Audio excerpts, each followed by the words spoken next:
दक्षिण हिंद महासागर के खराब मौसम में 55 दिन का लंबा सफर करके एक अकेला युद्धक जहाज खाद्य सामग्री और दवाइयां पहुंचा रहा है। संक्षेप में, ये भारत के जहाज INS केसरी की कहानी है, जो भारत सरकार के मिशन सागर के तहत मालदीव, मॉरिशस, कमरूस द्वीप और सेशल्स द्वीपों पर कोविड राहत सामग्री पहुंचाने में लगा रहा। महामारी के शुरुआती दिनों में 6 मई से 28 जून के बीच किए गए भारतीय नौसेना के इस प्रयास को बहुत सुर्खियां नहीं मिली। भारत सरकार के रक्षा मंत्रालय का कहना है कि ये अभियान भारत के हिंद महासागर में अपने पड़ोसी देशों के साथ मिलकर काम करने की प्रतिबद्धता का प्रतिबिंब है।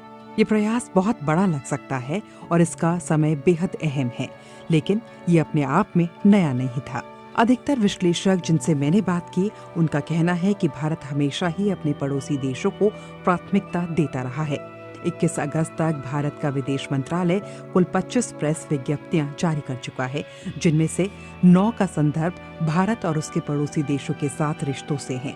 जुलाई में 31 प्रेस विज्ञप्तियां जारी की गई थी, जिनमें से 4 का ही संदर्भ पड़ोसी देशों से था। वहीं जून में 36 विज्ञप्तियों में से सिर्फ 2 ही पड़ोसी देशों से जुड़ी थी।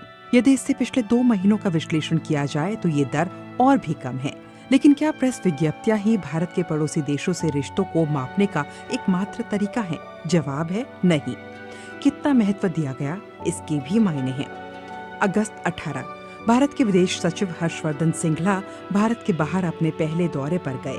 वो ढाका पहुंचे, जहां उन्होंने भारतीय राष्ट्रीय प्रसारक DD न्यूज के मुताबिक प्रधानमंत्री शेख हसीना के साथ सुरक्षा और साझा हितों के मुद्दों पर चर्चा की।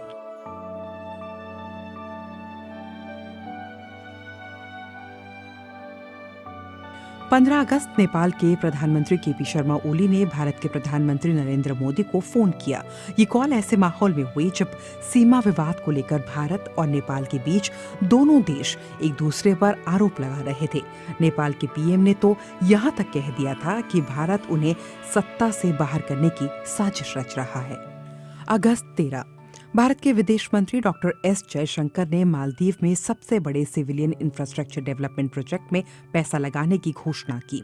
भारत मालदीव को वित्तीय पैकेज दे रहा है, जिसमें 10 करोड़ अमेरिकी डॉलर की ग्रांट और 20 करोड़ अमेरिकी डॉलर का कर्ज शामिल है। इसके अलावा भारत ने मालदीव से उड़ानें शुरू करने के लिए एयर बबल बनाने और मालवाहक फेरी सेवा शुरू करने की भी घोषणा की है। अगस्त 6, प्रधानमंत्री नरेंद्र मोदी ने श्रीलंका के प्रधानमंत्री महिंदा राजपक्षे को चुनाव जीतने पर मुबारकबाद दी। अगस्त 3, ईद उल अजहा के मौके पर प्रधानमंत्री नरेंद्र मोदी ने अफगानिस्तान के प्रधानमंत्री अशरफ गनी से बात की।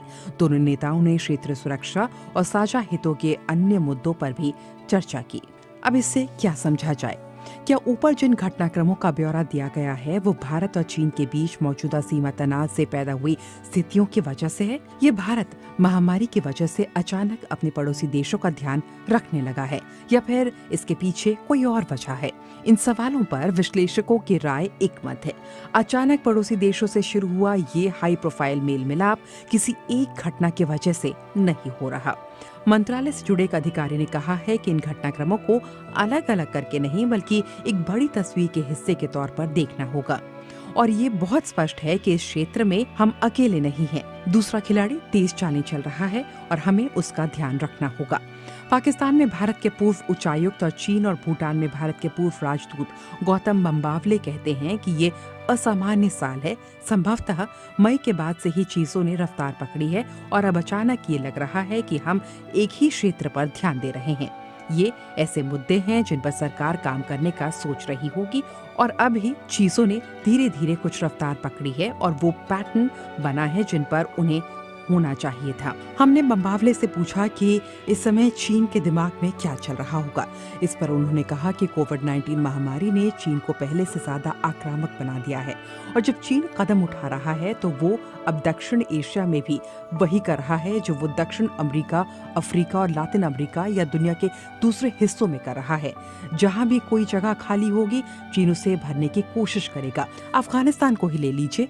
अमेरिका की मौजूदगी कम हो रही है और चीन अधिक सक्रिय हो रहा है।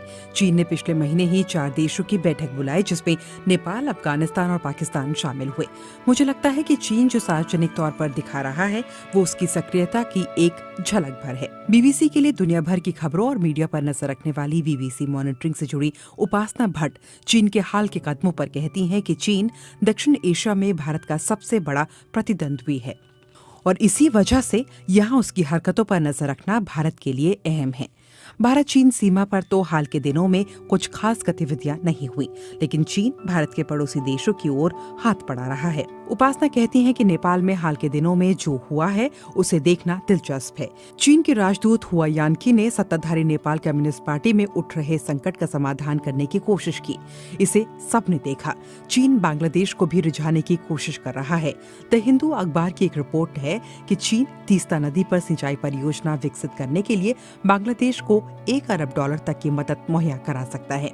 नदी विवाद पर भारत और बांग्लादेश की बातचीत पहले से ही चल रही है। श्रीलंका में राजपक्षे बंधु फिर से सत्ता में हैं। महिंदा राजपक्षे जब राष्ट्रपति थे तो उनके चीन के साथ नजदीकी संबंध थे और पाकिस्तान तो चीन का हर मौसम का साथी ही है। भारत को अपने दांव कैसे चलने चाहिए? वर्ल्ड बैंक के मुताबिक साल 2019 के अंत में चीन की जीडीपी $14.34 ट्रिलियन थी। इसकी तुलना में भारत की जीडीपी $2.87 ट्रिलियन थी और इसके क्या मायने हैं ये समझना किसी के लिए भी मुश्किल नहीं है। बम्बावले कहते हैं कि भारत ये जानता है कि उसके पास चीन जितना पैसा नहीं है और न ही वो उसकी तरह योजनाओं का क्रियान्वयन कर सकता है। ऐसे में भारत क्या करे? भारत को अपनी ताकतों का अधिक इस्तेमाल करना होगा जो हमें अपने पड़ोस में खास बढ़त दे और हमें अधिक सक्रियता और कार्यदक्षता दे। यहाँ कार्यदक्षता का मतलब सिर्फ प्रोजेक्ट लागू करने से नहीं है। इसका मतलब ये भी है कि पूरा रवैया ही कुशल हो। वो समझाते हैं कि एक कुशल दृष्टिकोण के तहत ये नेपाल के साथ जो नक्शा विवाद हुआ है, नेपाल ने नया नक्शा ही प्रकाशित कर दिया। बात यहाँ तक पहुँचती ही नहीं। बम्बावले कोलंबो के बंदरगाह के विकास में भारत और जापान के बीच सहयोग का उदाहरण देते हैं। एक बात और भी है।